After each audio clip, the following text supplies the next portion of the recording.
संजय उवाच दृष्ट्वा तु पाण्डवानिकं व्यूढं दुर्योधनस्तदा आचार्यमुपसंगम्य রাজা বচনমব্রবীত।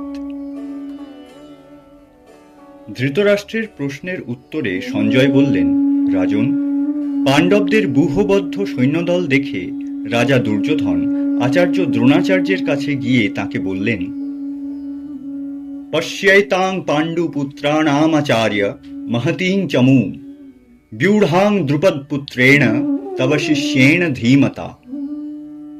লক্ষ্য করুন আচার্য, পাণ্ডুর পুত্রদের এই সৈন্যদলকে, যা আপনারই অতি বুদ্ধিমান শিষ্য দ্রুপদ পুত্রের দ্বারা ব্যূহবদ্ধ।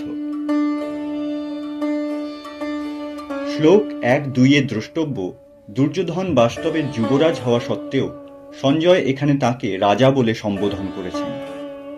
শারীরিক অন্ধত্বের চেয়েও ধৃতরাষ্ট্রের বড় দুর্বলতা ছিল পুত্র দুর্যোধনের প্রতি তার অন্ধ মোহ। বাস্তবে ধৃতরাষ্ট্র রাজা হলেও পুত্রমোহে তার এই অন্ধত্বের সুযোগ নিয়ে দুর্যোধন সিংহাসনের সমস্ত ক্ষমতা নিজের হাতে করে নেন। ধৃতরাষ্ট্র হয়ে পড়েন দুর্যোধনের হাতের পুতুল। নিজের পিতাকে ব্যবহার করে দুর্যোধন চালিয়ে যান তার স্বেচ্ছাচার। রাজার ওপর তার সম্পূর্ণ নিয়ন্ত্রণ থাকায় তিনি নিজেকেই রাজা বলে মনে করতেন এবং সর্বত্র তার এই মিথ্যে ক্ষমতার প্রদর্শন করতেন। মহাভারতের রচয়িতা ব্যাসদেব এবং কুরুক্ষেত্রের যুদ্ধের বর্ণনাকারী সঞ্জয় উভয়েই এখানে রাজা শব্দটিকে ব্যবহার করে সূক্ষ্মভাবে দুর্যোধনের এই অহংকার এবং দম্ভকে ইঙ্গিত করেছেন। শ্লোক 1-3 দুর্যোধন কৌরবপক্ষের সেনাপতি দ্রোণাচার্যকে তার পূর্বে কৃত একটি ভুলের কথা স্মরণ করিয়ে তাকে সতর্ক করে দেন। কুরুক্ষেত্রের যুদ্ধের বহু পূর্বে দ্রুপদ এবং দ্রোণের মধ্যে রাজ্য নিয়ে কিছু রাজনৈতিক বিবাদ ছিল। দ্রুপদ যজ্ঞ করে বর পান যে তিনি এক পুত্র লাভ করবেন, যে বড় হয়ে দ্রোণকে হত্যা করতে সক্ষম হবে। দ্রোণ সেই বিষয়টি জানতেন।